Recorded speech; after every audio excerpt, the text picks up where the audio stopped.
Muy buenas tardes, muy buenas noches a todos los hermanos de Latinoamérica.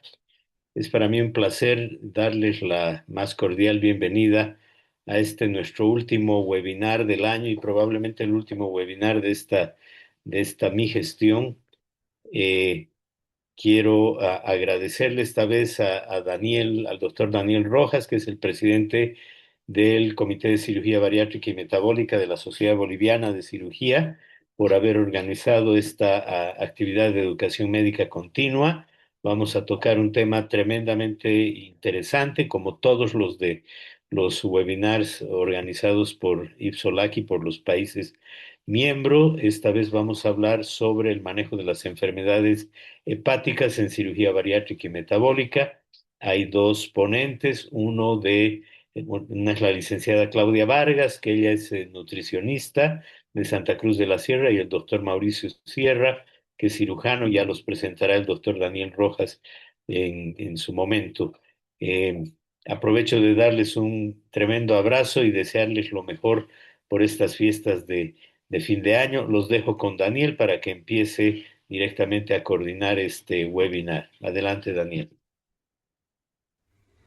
Muchas gracias, doctor Sergio Aparicio. Eh, Vamos a dar inicio a este webinar. La primera charla la va a dar la licenciada Claudia Vargas Díaz. Ella es nutricionista, dietista, especializada en nutrición bariátrica y metabólica, magíster en educación superior, con diplomados en alimentación y psicología, nutrición clínica y coaching en obesidad, formación en manejo de la ansiedad en el contexto del tratamiento nutricional, entre otros, y es miembro del Comité de Cirugía Bariátrica y Metabólica de Bolivia, y además miembro de la ISO-LAC. Claudia, adelante, por favor. Muchas gracias, doctor. Buenas tardes y buenas noches a los que ya estamos de noche por este lado. Agradecer la invitación y bueno, vamos a dar inicio a esta primera charla que justamente trata sobre las estrategias nutricionales para prevenir justamente la recurrencia del MASEL, que es en pacientes post cirugías bariátricas. Antes lo llamaban enfermedades hepáticas estastóxicas.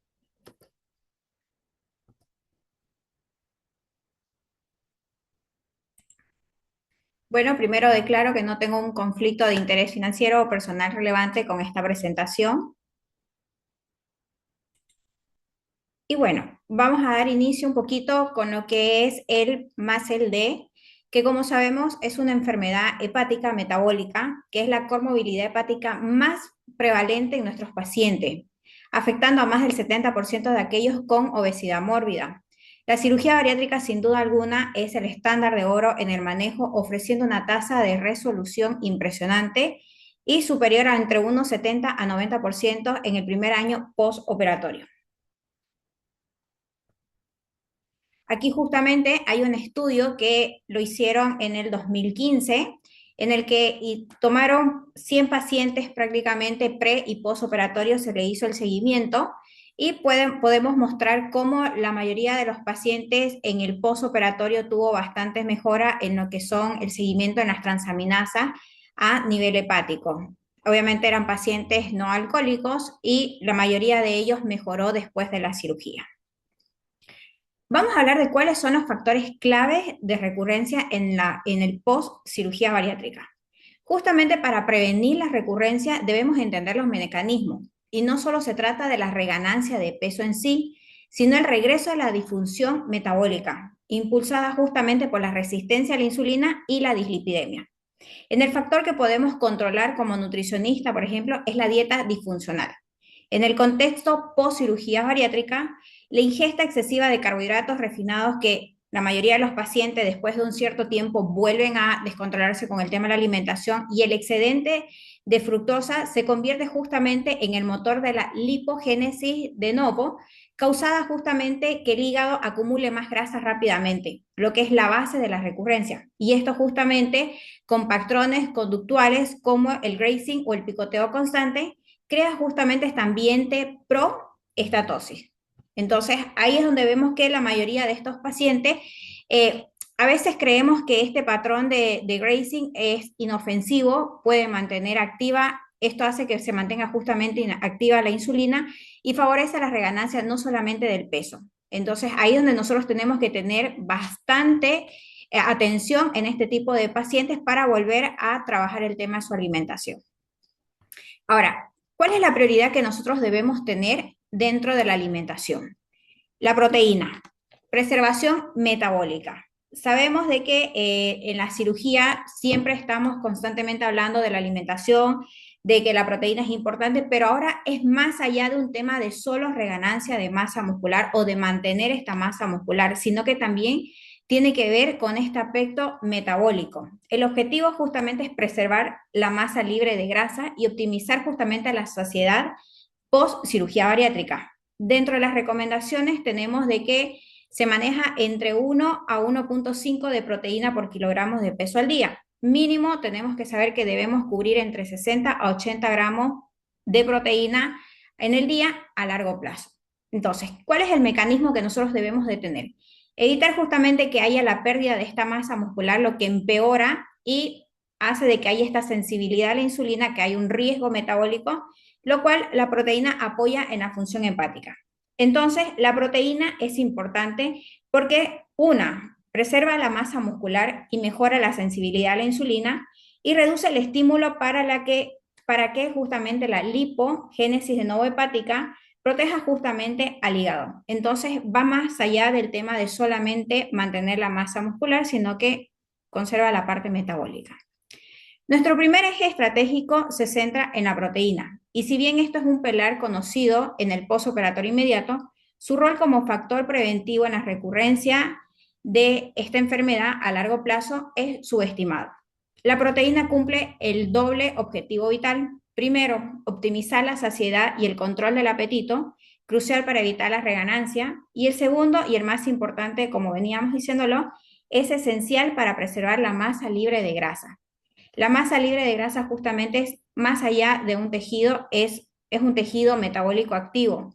Cuando se pierde el músculo, la resistencia a la insulina empeora, lo que impulsa justamente a la acumulación de esta grasa hepática y el riesgo de recurrencia de este tipo de enfermedades. Por lo tanto, nuestras recomendaciones siempre deben ser estrictas y continuas, alineadas con las guías y los consensos de mantener los gramajes de proteínas ideales dentro del día, lo que esto, nuestra primera línea de defensa contra el deterioro metabólico. En la práctica debemos siempre educar al paciente para que las fuentes proteicas magras sean consumidas al inicio de cada plato. Ahora, vamos a hablar un poquito sobre el control y la calidad de los carbohidratos, que también es muy importante durante este periodo. Si la proteína es nuestro pilar fundamental y estructural, el control de los carbohidratos es el pilar metabólico en la prevención justamente de la recurrencia de este tipo de enfermedades hepáticas. Para el hígado, el problema no solo es el exceso de calorías, sino de dónde van a provenir. Y nuestra estrategia se basa justamente en el principio fisiológico. La lipogénesis de novo, nunca hay una sobrecarga de glucosa. Hay una sobrecarga de glucosa y crucialmente de fructosa. El hígado la convierte directamente en una grasa hepática y este proceso es el principal impulsor de la estatosis recurrente, incluso más que la grasa dietética. Por lo tanto, la intervención debe ser estricta. Debemos eliminar los azúcares simples, los jugos y hacer énfasis también en evitar el consumo de alcohol, que la mayoría de los pacientes después del año tienden a recurrir justamente al consumo de ello. La recomendación es clave a largo plazo, es cambiar la calidad del carbohidrato, favoreciendo las fuentes ricas en fibra y el bajo índice glicémico. Esto mantiene justamente estable la insulina, apagando la máquina de producción de grasa hepática. Aquí podemos ver un poquito lo que es el mecanismo de la lipogénesis de novo, ¿ya? Que es justamente el proceso mediante el cual el hígado convierte el exceso de carbohidratos, especialmente de glucosa y fructosa, en ácidos grasos. Entonces es muy importante que siempre hagamos énfasis en que la mayoría de los pacientes vuelven a recurrir a estos alimentos y que más allá del tema del peso, muchos pacientes pueden estar en su peso ideal o en un peso saludable, pero ya están empezando nuevamente a presentar una enfermedad hepática estatóxica. Ahora, ¿cuál es el poder del patrón dietético? Uno es fomentar justamente la adaptación de un patrón mediterráneo modificado post cirugía. Hay estudios que demuestran que justamente la dieta mediterránea, y en este caso modificada para los pacientes bariátricos, es muy buena para combatir esta enfermedad. En las grasas hacemos mucha énfasis en las grasas monoinsaturadas y en los omegas, ya que estos son beneficiarios sobre la proinflamación, ayudan a mejorar los procesos inflamatorios y el metabolismo hepático. La fibra y la microbiota también es muy importante, ya que el alto contenido de fibra para modular el eje intestino-hígado y reducir la inflamación. Restricción de sodio y alimentos procesados. Sabemos que deben eliminar alimentos de alta densidad energética y de baja calidad nutricional.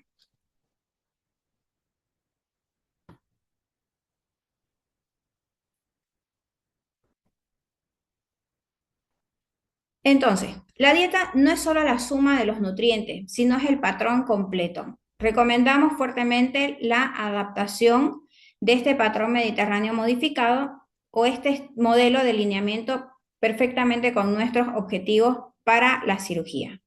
Primero, nos aseguramos justamente de que la ingesta de grasa saludable sea la adecuada, tanto en lo que son las grasas monoinsaturadas como son las MUFA, que justamente mejoran la sensibilidad a la insulina, justamente disminuyen también los tejidos, los triglicéridos, y en el caso de los que son las grasas poliinsaturadas, que son las PUFA, que son los que nos llevan los omegas, ayudan a reducir la inflamación hepática también.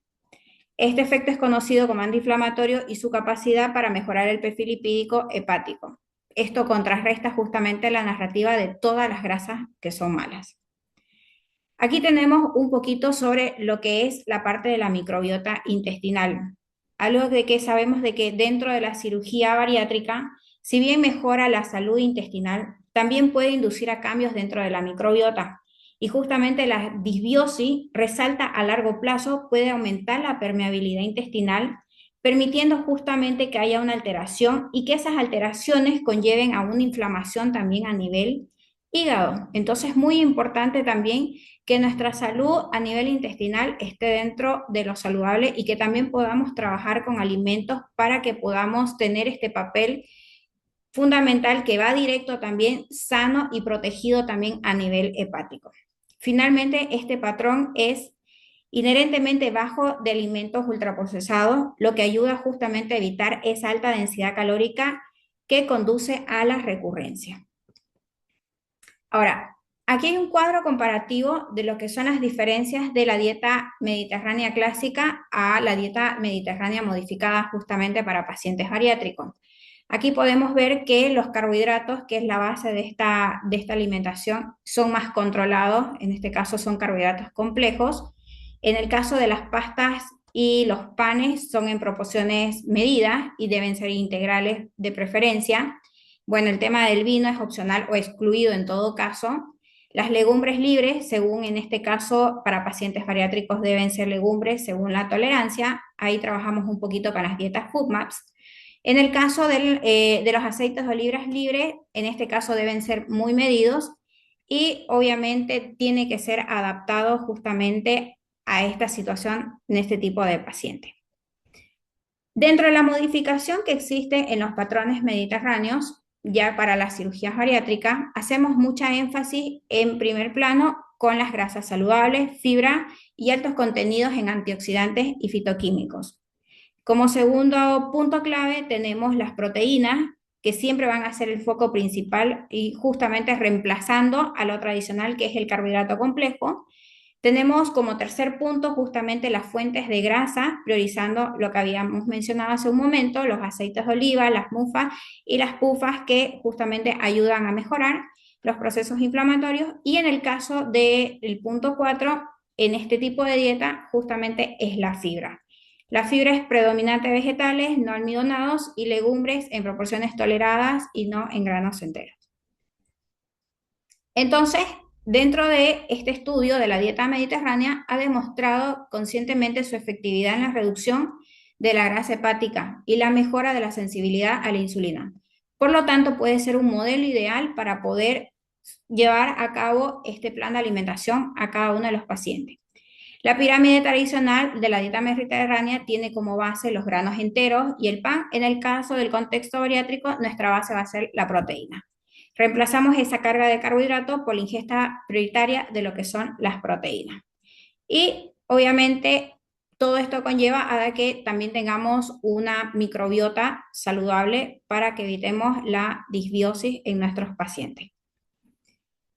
Algo que es muy importante también que debemos hablar y que no puede pasar desapercibido es la suplementación y los agentes protectores. No debemos hablar de prevención a largo plazo, sino de abordar la suplementación. Y en el paciente post-bariátrico, la suplementación es un requisito fundamental, pero también es una estrategia de prevención metabólica. Los déficits de nutrientes como la vitamina D y el zinc no solamente son un problema de huesos o de cabello, están íntimamente ligados con la progresión de este tipo de enfermedades. La deficiencia de la vitamina D también empeora la resistencia a la insulina y la inflamación, lo que impulsa al daño hepático. Asegurar justamente la adherencia a la suplementación es, por lo tanto, una medida directa también para proteger nuestro hígado. Hay estudios también que demuestran estos componentes protectores, como son el café, que tienen múltiples estudios justamente que demuestran que el consumo habitual alrededor de 3 tazas al día tienen un efecto hepatoprotector significativo y justamente reducen el riesgo de una estatosis o una fibrosis, y debemos fomentar el consumo siempre y cuando sean sin azúcares añadidos, obviamente no muy cargado tampoco.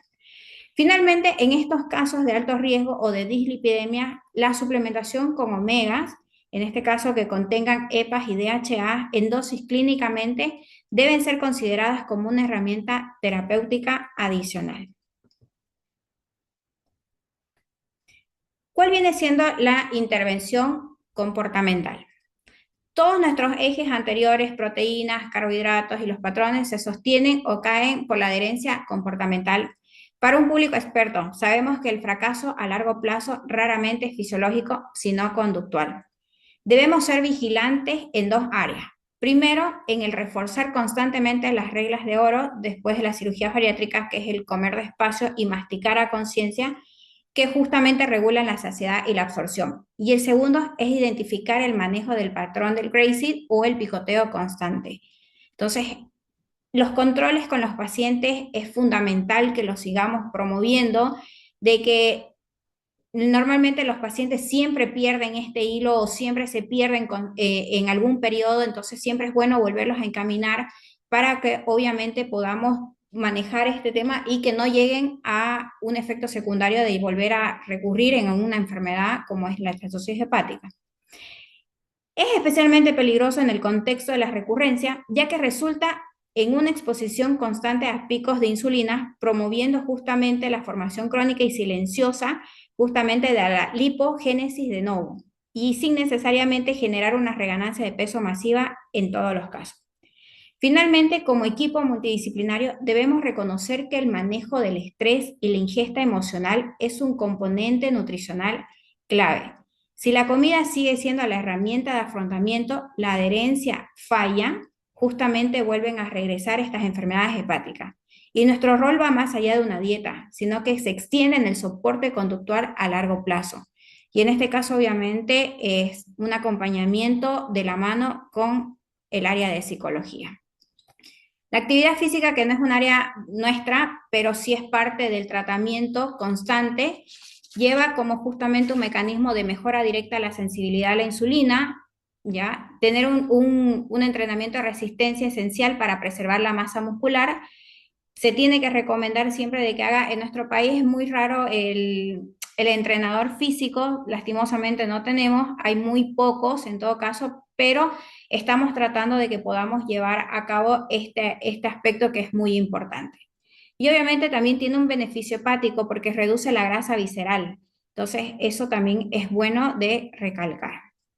El mayor beneficio de la actividad física es su capacidad para potenciar la sensibilidad a la insulina. Cuando el músculo se vuelve más sensible a la insulina, absorbe mejor la glucosa, reduciendo justamente la carga sobre el hígado y disminuyendo así la necesidad de la lipogénesis de novo. Dentro de las conclusiones que podemos tener en todo este aspecto nutricional es primero que en la sostenibilidad es la cura. La cirugía nos da la remisión, pero la adherencia nutricional a largo plazo mantiene los hábitos y el estilo de vida, asegurando que el más el de no regrese. Segundo, nuestros ejes nutricionales deben ser estratégicos. Esto no significa un doble foco. Primero es la calidad de los carbohidratos, apuntando a las fuentes de la lipogénesis de novo, y segundo, la optimización proteica, justamente para proteger el músculo, que es nuestro tejido metabólico clave. Y tercero y último, justamente, es la vigilancia activa. El seguimiento nutricional no es una opción, sino es un emperamiento clínico para monitorizar indicadores bioquímicos y conductuales, justamente previniendo, evitar justamente que vuelva a reaparecer o se reactive esta enfermedad. Y bueno, eso sería la presentación de hoy día en cuanto a la labor nutricional.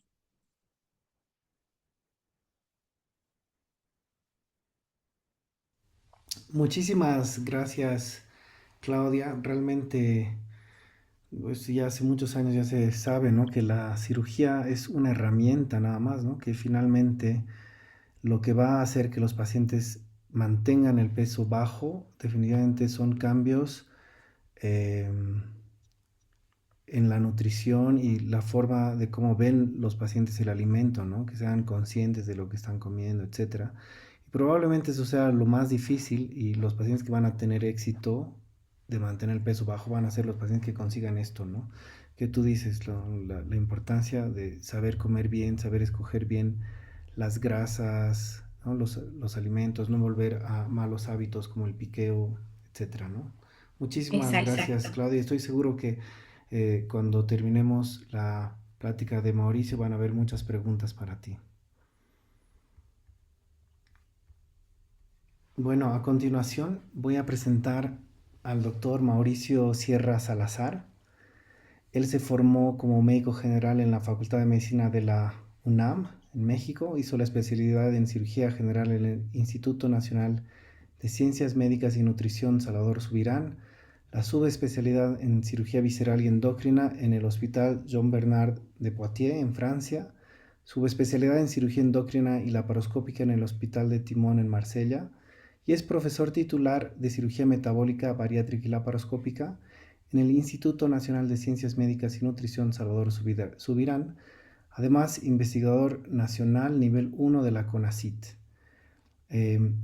Tenemos el gusto de tenerlo y tengo el orgullo de poder llamarlo mi amigo. Adelante, querido Mauricio. Muchísimas gracias por la invitación, Dani, la invitación de IFSOLAC. Siempre feliz de participar en actividades de nuestra región, que es sin duda muy importante y que, como han visto en la plática anterior, hay muchísimo que aportar y que platicar. Y me ha pedido Dani que platique con ustedes el día de hoy el aspecto quirúrgico justamente de esta enfermedad tan hoy frecuente y tan compleja de manejar, como es también los pacientes con obesidad, y especialmente aquellos con síndrome metabólico. Eh, esta foto, algunos de ustedes la reconocerán y reconocerán al autor, que es Alexander Calder, que es uno de mis artistas favoritos. Y recuerdo muy bien haber visto esta foto las primeras veces que estuve viendo charlas de cirugía bariátrica, y le robé un poco la idea al doctor Eduardo García, que es el antiguo coordinador de la clínica de obesidad del instituto donde trabajamos, en donde justamente el paciente con sobrepeso, con obesidad o con síndrome metabólico es muy complejo, y como lo acaba de mencionar Dani muy bien hace un momento, eh, somos parte de un equipo que abordamos justamente este problema tan complejo tratando de ayudarle al paciente. Y entonces yo me veo, me vi cuando presentaron esta foto como parte de ese móvil en donde estamos todos alrededor del paciente tratando de ofrecerle las mejores opciones que tenemos hoy a la mano. Y de eso es justamente esta plática, hablando específicamente de lo que es la enfermedad hepática secundaria justamente este sobrepeso y eventualmente obesidad, que es muy complejo y que si ustedes ven esta lámina, pues tiene mucha semejanza a la foto anterior en donde hay muchas cosas pasando. Y es muy importante saber, como lo vieron también en la charla anterior, que pensamos en la esteatosis hepática como una entidad. Sin embargo, la misma esteatosis hepática tiene que ver mucho con el desarrollo de las alteraciones metabólicas que acompañan a estos pacientes.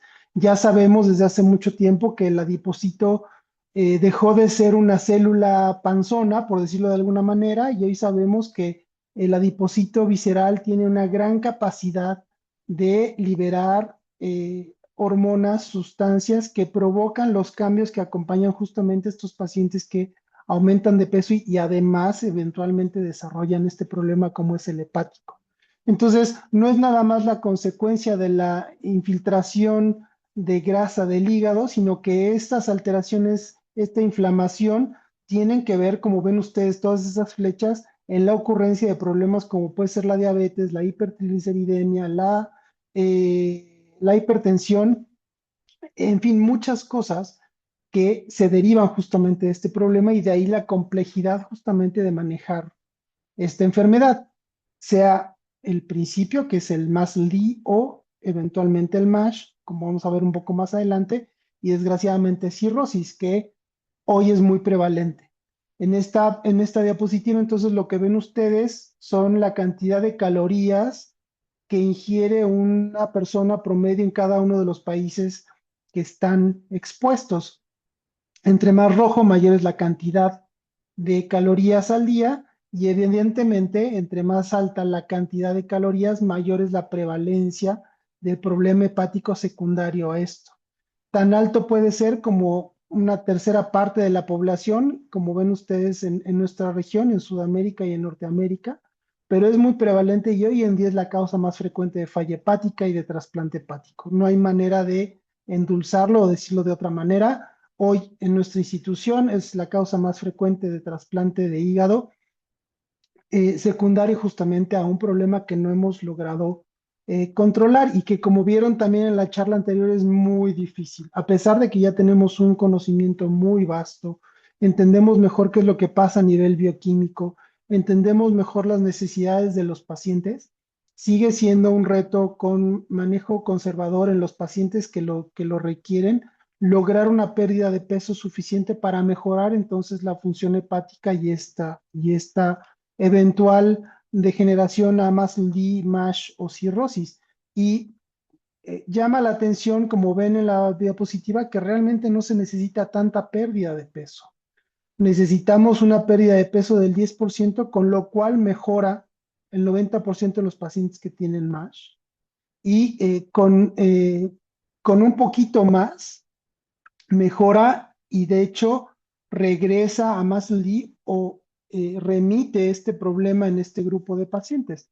Sin embargo, cuando exponemos a estos pacientes a cambios conductuales que incluye dieta, ejercicio, seguimiento médico, es raro el paciente que pueda bajar más de 10% del exceso de peso.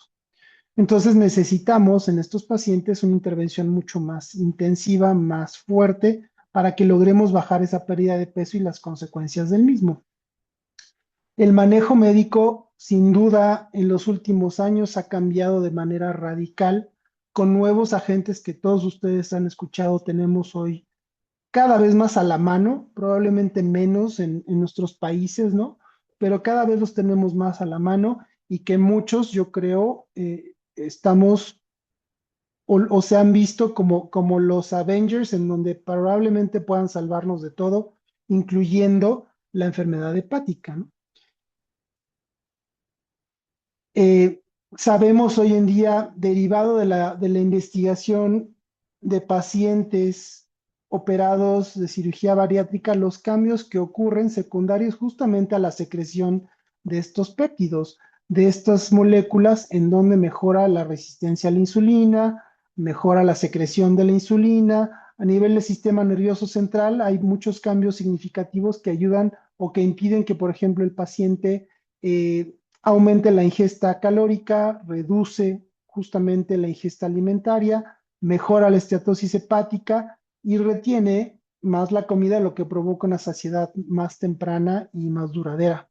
Entonces los efectos son muy buenos y si bien estas moléculas se diseñaron inicialmente para el manejo de la diabetes mellitus, hemos visto que además de la pérdida ponderal, tienen un efecto benéfico en pacientes que tienen esteatosis hepática secundaria a esto. Y no nada más en lo diabético, no nada más en la pérdida de peso, sino inclusive en los problemas vasculares. Y estas dos gráficas lo que demuestran son la reducción significativa de eventos cardiovasculares graves, mortales y no mortales, utilizando moléculas ya un poquito antiguas, entre comillas, como pueden ser la liraglutida y la semaglutida. Entonces, este espectro de estos medicamentos que estaban diseñados para diabetes se ha ampliado increíblemente hacia otros tipos de alteraciones que presentan mucho estos pacientes y por eso se ha propuesto como, y sucede mucho fuera y dentro de las redes sociales, como el medicamento de opción para estos pacientes. ¿Por qué? Porque los resultados son muy buenos.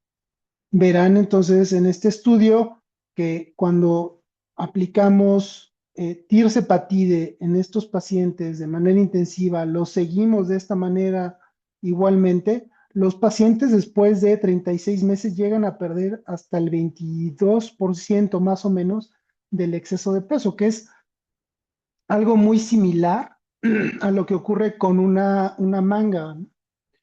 Sin embargo, ¿qué es lo que sucede con estos pacientes cuando suspendemos la tirzepatide? En este grupo de pacientes, en donde a un grupo se le dio placebo y al otro se le continuó dando el tratamiento, el grupo que se le continuó dando el tratamiento tirzepatide llegó a perder hasta el 25% del exceso de peso. Sin embargo, los pacientes que suspenden el tirzepatide recuperan una muy buena cantidad de peso, más de la mitad de lo que ya habían perdido, ¿no? Entonces, este es el camino que podría decir yo que es bastante frecuente en los pacientes que utilizan, o la mayor parte de los pacientes que utilizan justamente estas moléculas y que desgraciadamente no son tan inocuos. Las complicaciones más frecuentes o quejas más frecuentes cuando utilizamos estos medicamentos son la náusea, el vómito constante y que va en aumento dependiendo de la dosis en algunos pacientes. Están reportados eventos de pancreatitis, la deshidratación secundaria a la ingesta reducida de líquidos, que hablaremos un poquito más adelante de esto, ¿no? Y se ha documentado igualmente deterioro de la función renal cuando estos medicamentos se combinan con los medicamentos inhibidores de la angiotensina o diuréticos, por ejemplo. Probablemente en las moléculas más nuevas ya no suceda, pero por ejemplo en liraglutide se ha descrito una reacción autoinmune contra la liraglutide, lo que redujo el efecto benéfico de este medicamento. Y en general, si ustedes revisan el artículo que está ahí referido, 30% de los pacientes, hagamos lo que hagamos, no van a tolerar estos medicamentos. Y más importante aún, el promedio de utilización de estos medicamentos es de 9 meses. Entonces, es algo en lo que hay que pensar cuando tenemos un paciente con un problema muy grave que ya vieron, tiene consecuencias graves, pudiendo llegar hasta la cirrosis y la muerte, ¿no?, de estos pacientes. Y que mucha gente dice, bueno, pero los pacientes que utilizan esto no tienen problemas de desnutrición.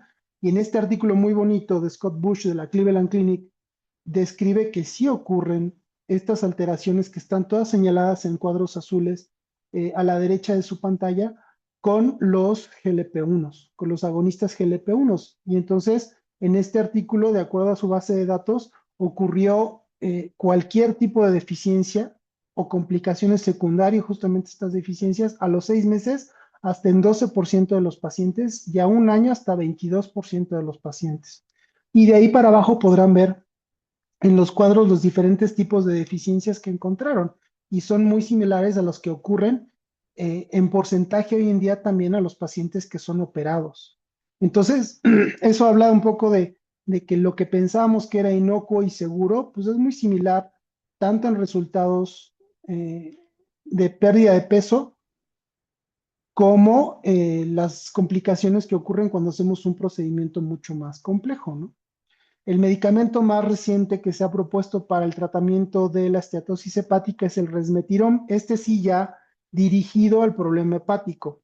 El resmetirom es un agonista beta del receptor de la hormona tiroidea y cuando se administra este medicamento, lo que logran es una reversión de la esteatosis que cuando hacemos biopsias mejora de manera significativa el, el estado de inflamación del hígado, aunque la pérdida de peso no sea suficiente, no sea tan buena como puede ser con los agonistas GLP-1. Sin embargo, tiene muy buenos resultados de resolución de la parte más avanzada de lo que es la esteatosis, que es el MASH, a 52 semanas de hasta el 30% de los pacientes que tienen, por ejemplo, fibrosis grado 2.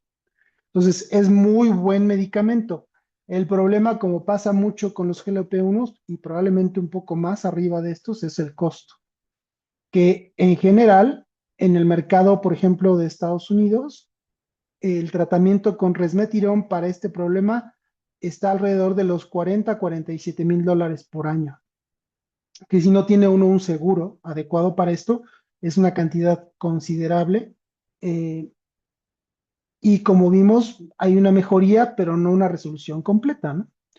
¿Qué papel juega la cirugía metabólica y bariátrica? Que ya se consolidó.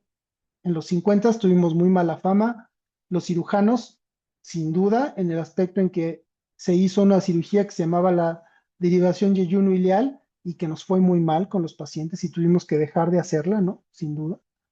Y con nuestro mejor conocimiento de la anatomía, la tecnología que fue avanzando de manera paralela, empezamos a experimentar con procedimientos que restringían la cantidad de comida, eventualmente alterábamos el tránsito intestinal para provocar hipoabsorción o malabsorción, y el gran salto de la cirugía laparoscópica fue cuando llegó la laparoscopía, es decir, cirugía por pequeños orificios que a pesar del tamaño de la operación y la complejidad de los pacientes lográbamos muy buenos resultados con un grado de seguridad muy bueno. Y esto ha explotado de manera logarítmica en los últimos años, sin duda. Ahora, eh, sigo escuchando todavía en algunos foros que no se refieren pacientes a cirugía porque se complican mucho. Y la realidad es que estamos en un porcentaje de complicaciones muy similares a lo que sucede con una colecistectomía o una apendicectomía. La mayor parte de ustedes saben que nosotros clasificamos nuestras complicaciones utilizando justamente esta tabla, la clasificación de Clavien-Dindo, en donde dependiendo de la intervención que se tenga que hacer de acuerdo a la complicación, se estratifica a los pacientes en estos grupos. Siendo Clavien-Dindo 1 y 2, las complicaciones que requieren de intervenciones médicas tan graves tal vez como la necesidad de una transfusión, y son raros los pacientes que necesitan una intervención mucho mayor o reintervenciones quirúrgicas que los meten en la clasificación Clavien-Dindo 3, por ejemplo, y es excepcional hoy en día el paciente Clavien-Dindo que está en el 5, que es la mortalidad en donde es casi nula en procedimientos como estos cuando el paciente está bien preparado. Y de hecho, aun cuando se presenten estas complicaciones más avanzadas que están en el cuadro naranja, hemos entendido mejor cómo manejarlas y la mortalidad de estos pacientes, como les decía, es casi nula. Entonces, nos va muy bien con la cirugía. Y esto tiene un impacto no nada más en la pérdida de peso, sino que instancias académicas como la nuestra, la IFSO, la SMBS, proponen entonces a la cirugía como un mecanismo útil, no para la reducción de peso nada más, pero para el manejo de la mayor parte de los elementos del síndrome metabólico, incluyendo la esteatosis hepática. ¿Por qué? Porque, como hablábamos, si bien al principio lo que hacíamos era cortar intestino y reconstruir justamente el tubo intestinal, y no sabíamos y no entendíamos muy bien qué es lo que pasaba, en este caso lo veíamos las cosas en árabe, hoy entendemos lo que pasa, por ejemplo, con el GLP-1, que se modifica su secreción cuando operamos a un paciente, y el impacto que tiene a nivel del organismo. Entonces, bajo conocimiento entendemos y ya mucho mejor y a nivel molecular qué es lo que sucede con las diferentes hormonas que se secretan o se inhibe su secreción después de un procedimiento y que cambian entonces no nada más la pérdida de peso, sino el estado metabólico de los pacientes. Entonces, hemos ido poco a poco subiendo y teniendo un impacto a lugares donde probablemente no sabíamos que podíamos llegar con estos cambios en el tránsito intestinal, incluyendo, por ejemplo, aunque todavía un poquito controversial, el efecto que tiene la cirugía en la microbiota, en donde nosotros tenemos una flora muy bien identificada, muy constante, y que la obesidad provoca una disbiosis en donde se pierde esa diversidad de microorganismos y bacterias, se cambian unas por otras en concentración y esto permite que aumente la permeabilidad, la translocación, la absorción de ácidos biliares y que esto permite de manera secundaria la inflamación del hígado y eventualmente MASH y eventualmente si no se detiene la cirrosis. De esta manera, entonces, hoy las indicaciones para realizar un procedimiento de cirugía metabólica y bariátrica se han ampliado. Los pacientes que tienen un índice de masa corporal de más de 35, independientemente de la existencia o no de comorbilidades que ven a la derecha, tienen una indicación quirúrgica. Y hoy en día, después de hace unos 2 o 3 años que salió el papel blanco de la SMBS, cualquier paciente que tiene entre 30 y 34.9 de índice de masa corporal con diabetes de menos de 5 años y de difícil control o con algún elemento del síndrome metabólico es candidato a cirugía. Y esto baja todavía más cuando tratamos pacientes asiáticos porque por su complexión tienden a hacer estas complicaciones de manera más temprana. Otras indicaciones útiles de la cirugía metabólica y bariátrica son pacientes de inclusive más de 65, 70 años que después de una buena evaluación funcional nutricional pueden operarse. Es un grupo de edad que es funcional, que aporta a la economía y que no se debe de descuidar. O desgraciadamente, como pasa mucho, incluyendo en mi país, en la parte norte, hasta una tercera parte de los niños tienen sobrepeso o obesidad, 50% de ellos con síndrome metabólico y deben ser intervenidos y recibir un tratamiento agresivo para evitar complicaciones tempranas en su edad adulta. Y algo o algunos elementos interesantes es la terapia puente en pacientes en donde, por ejemplo, son trasplantados de hígado y de manera simultánea hacemos una manga, pacientes que necesitan de una prótesis de cadera o de rodilla y que necesitan bajar de peso, o pacientes que tienen una pérdida de la continuidad de la pared del abdomen, que sin bajar de peso la recurrencia es muy alta, no decir la posibilidad de hacer estos procedimientos, ¿no? Y la realidad es que hoy es muy raro que haya una contraindicación real para hacer un procedimiento de estos, ¿no? ¿Cuál es el riesgo extremo? Un paciente de muy alto riesgo desde el punto de vista anestésico, una coagulopatía que no puede ser manejada o tratada, o una patología o adicción que está activa, o una alteración psiquiátrica severa que no se puede controlar. Y que eso pues, evidentemente reduce muchísimo el número de pacientes que no pueden ser tratados. Relativas, y eso sería más hacia los procedimientos que se realizan, sería un esófago de Barrett, una displasia del epitelio del esófago que requiriera en un momento dado algo más agresivo como una esofagectomía por el riesgo de cáncer, ¿no? ¿Qué procedimientos están aceptados para esto? La gastrectomía vertical subtotal, que es la que más se realiza hoy en día y que tiene muy buenos resultados inicialmente hasta 5 años del 69% del exceso de peso, ¿no? Y que tiene además una muy buena resolución desde el punto de vista metabólico.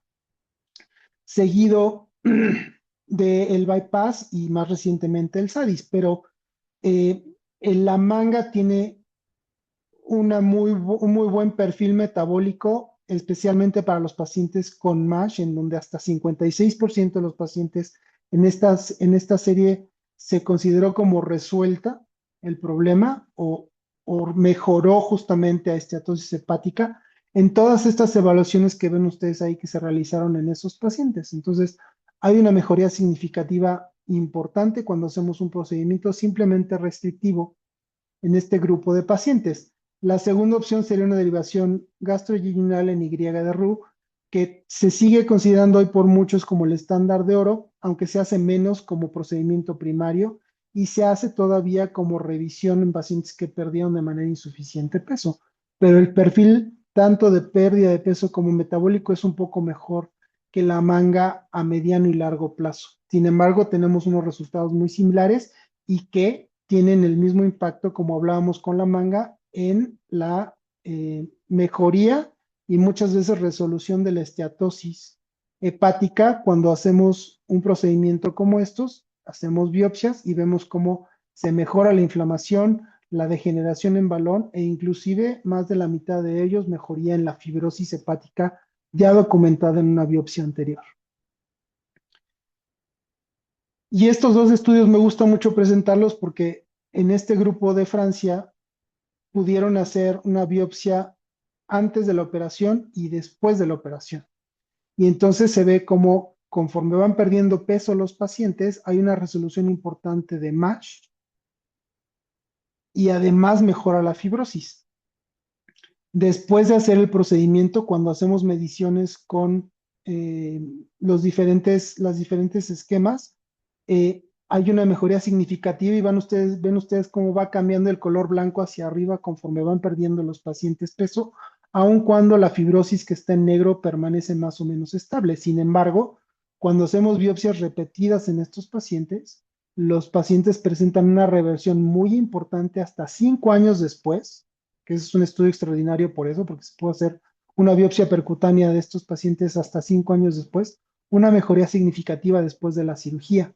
Y que esto se repite en el grupo colaborativo de Europa, en donde nuevamente, conforme los pacientes pierden peso, mejora de manera significativa, independientemente de la operación que ustedes escojan, el MASH y el MASLD.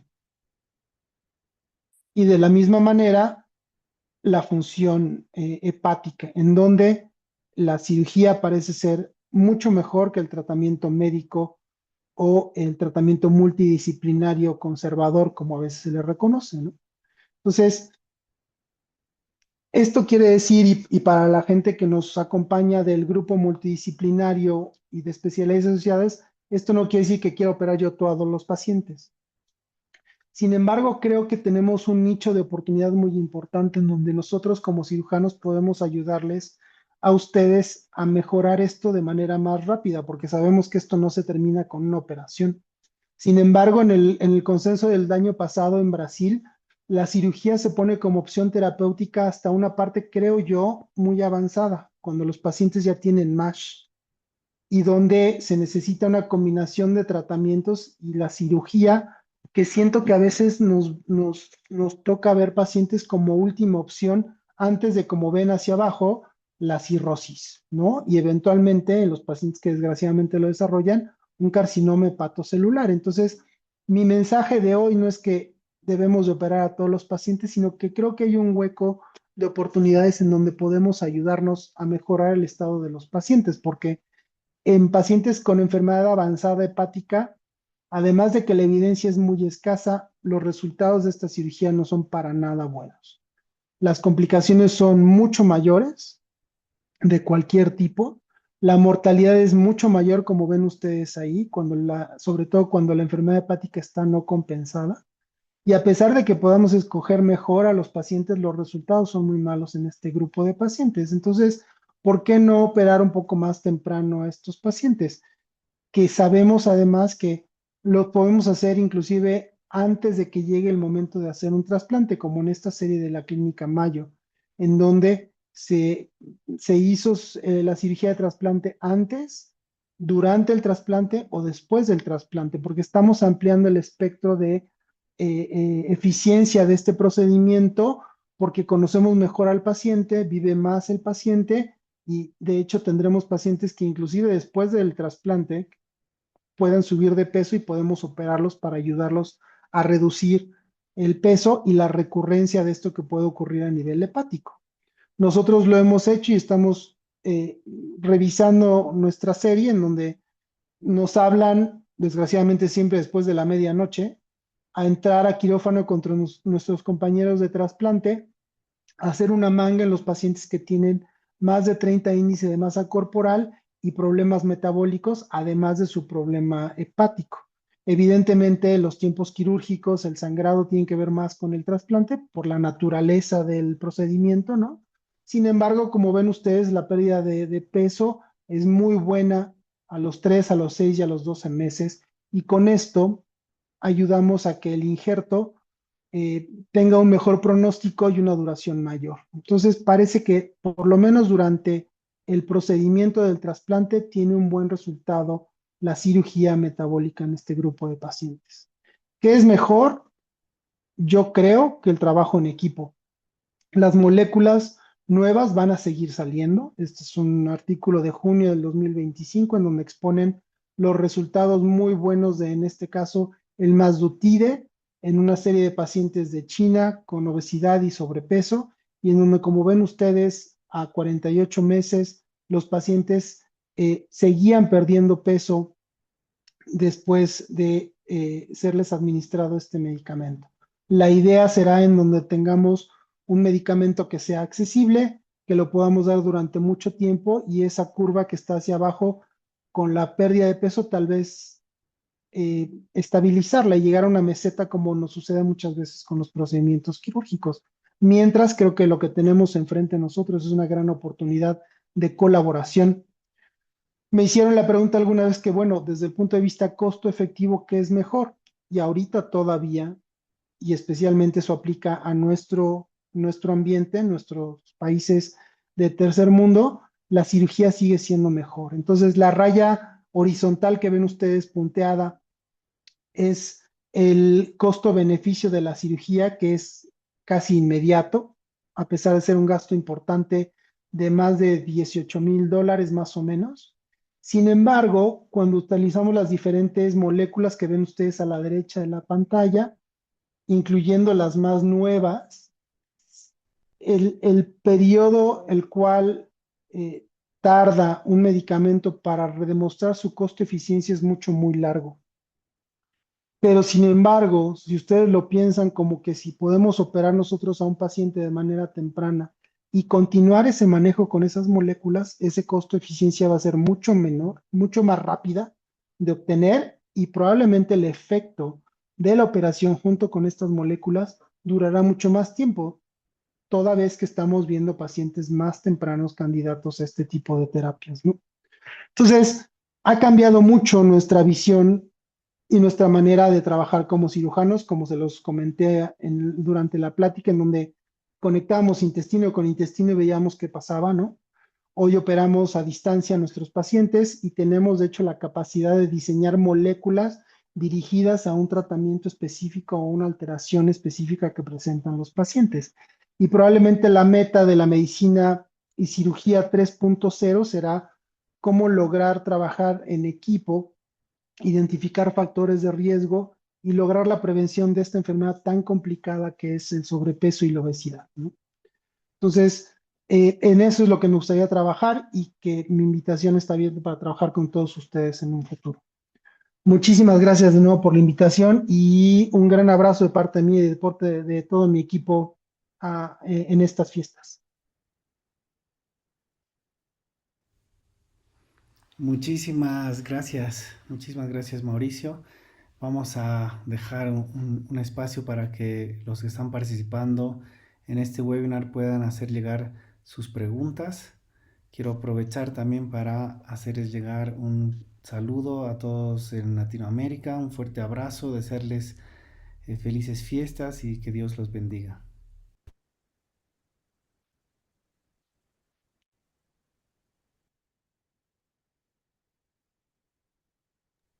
Quiero aprovechar de hacerte una pregunta, Mauricio.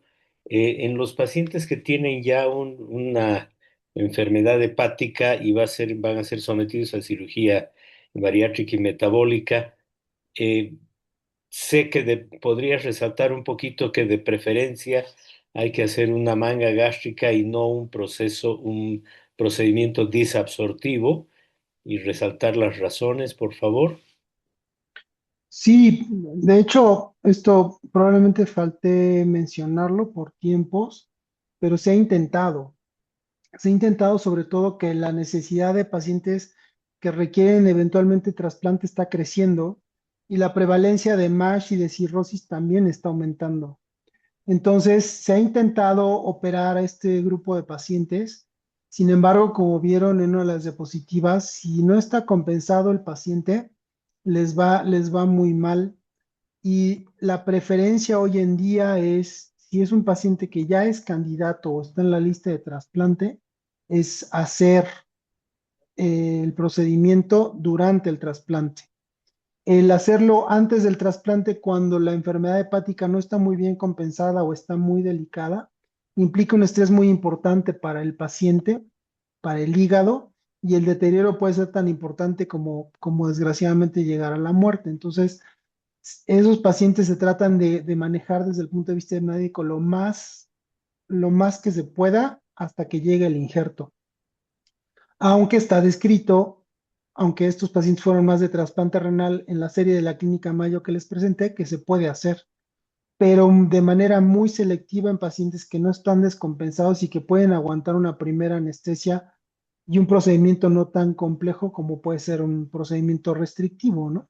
En ningún momento se ha visto y se recomienda un procedimiento derivativo o hipoabsortivo, salvo en aquellos pacientes que ya tienen un trasplante, que el injerto es funcional, pero que recurrieron en el sobrepeso y en el síndrome metabólico y en donde sí se les puede ofrecer algo ya como un bypass o un SADIS. Claudia, una pregunta para ti. ¿Nos puedes resaltar un poquito más sobre esto de la dieta mediterránea? Eh, Parece tremendamente interesante que todos estemos enterados de aquello. Parece ser una manera muy buena de reeducar a los pacientes en la forma de alimentarse después de cirugía bariátrica y metabólica. Claro, justamente en estos casos, bueno, la dieta mediterránea pues tiene bastante equilibrio en cuanto a los carbohidratos y es ahí donde se hace justamente el cambio al paciente bariátrico, porque la dieta mediterránea tiene como la base los carbohidratos. En este caso, la nueva pirámide, que vendría siendo la modificación, ponemos de base lo que es la proteína. Y en este caso, cuando utilizamos los carbohidratos complejos e integrales, ayudamos justamente con el tema de los probióticos y los prebióticos, porque está muy relacionado. Inclusive estaba ahorita con este tema de que está muy frecuente en los pacientes bariátricos el tema de la disbiosis, está aumentando bastante y tiene mucha relación inclusive la disbiosis con este problema hepático. Entonces, es muy importante que los pacientes puedan consumir alimentos con bastante fibra, que es lo que recomienda la dieta mediterránea en estos casos. Fibras, vegetales frescos, verdura y que obviamente sean de bajo índice glicémico. Perfecto.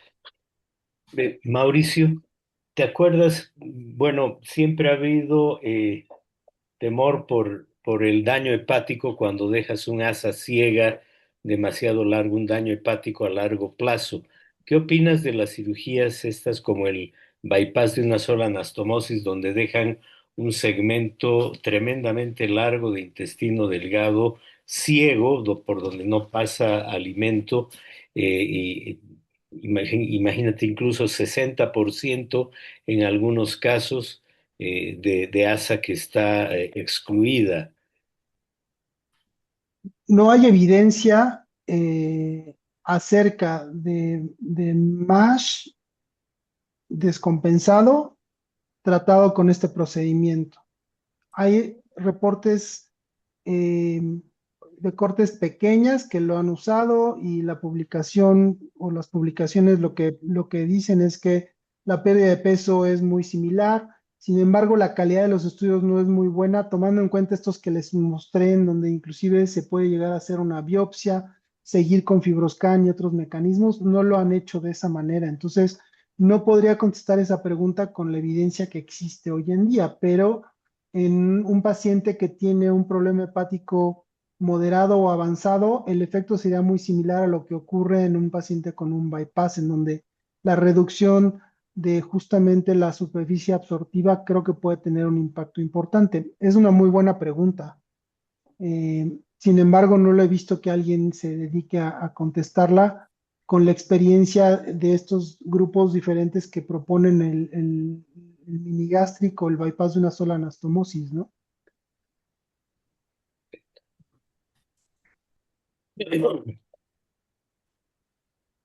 Creo que no hay preguntas en todo caso del auditorio. Dani, tú estás bajo control. ¿Tienes algún comentario más? No, por mi parte, ningún otro comentario, Sergio. Agradecer nuevamente a la IFSO del capítulo latinoamericano, Sergio, a ti, Mauricio, Claudia, muchísimas gracias por sus presentaciones y nos vemos el próximo año, ¿no? Antes de terminar, a pesar de que se ha salido una buena cantidad de gente, yo quiero aprovechar este último webinar prácticamente para resaltar que durante estos casi 2 años de gestión siempre hemos tratado de que todas las actividades de educación médica continua tengan un equilibrio entre la parte quirúrgica y la parte no quirúrgica, que la interdisciplina realmente se practique en esta enfermedad tan grave como es la obesidad. Y si ustedes se fijan, todos los webinars que hemos hecho han tenido tanto médicos, nutricionistas, cirujanos, endocrinólogos, siempre dando su punto de vista interrelacionando. Y yo quiero agradecerles a todos los países por la colaboración y por haber cumplido adecuadamente con esta actividad durante los casi 20 meses. Y quiero desearles pues lo mejor del mundo, muchas bendiciones para sus familias, que Dios nos encuentre y nos permita que el próximo año podamos seguir con este espíritu de fraternidad, con este espíritu de trabajo, y que Ipsos Latinoamérica y toda nuestra sociedad pues crezca y vaya para adelante. Un abrazo gigante. Gracias a todos ustedes. Nos vemos pronto. Un abrazo, Sebastián. Muchas gracias, felicidades para todos y nos vemos el próximo año. Chao, Chao, felicidades. chao, chao. Felicidades, chao, chao.